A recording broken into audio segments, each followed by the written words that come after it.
સ્વામી વિવેકાનંદનું મૂળ નામ નરેન્દ્રનાથ દત્ત હતું. તેમનો જન્મ 12 જાન્યુઆરી 1863ના રોજ કોલકાતામાં એક સંસ્કારી પરિવારમાં થયો હતો.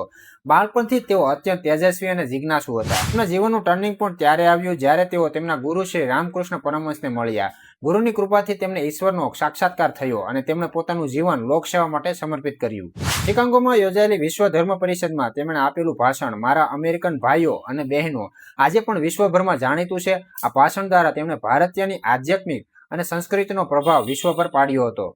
તેમણે ભારતના રામકૃષ્ણ મઠ અને રામકૃષ્ણ મિશનની સ્થાપના કરી, જે આજે પણ શિક્ષણ અને આરોગ્ય સેવાકીય કાર્ય માટે કાર્યરત છે. સ્વામીજી માત્ર ધાર્મિક ગુરુ ન હતા, પણ એક સમાજ સુધારક પણ હતા.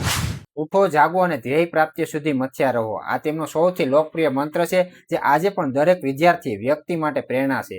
માનવ સેવા એ જ પ્રભુ સેવા. તેમણે શીખવ્યું કે ગરીબ અને જરૂરિયાતમંદની સેવા કરવી એ જ ઈશ્વરની સાચી પૂજા છે. તેઓ માનતા હતા કે દુનિયામાં બધું જ પ્રાપ્ત કરી શકાય છે જો તમારી પાસે અડગ આત્મવિશ્વાસ હોય.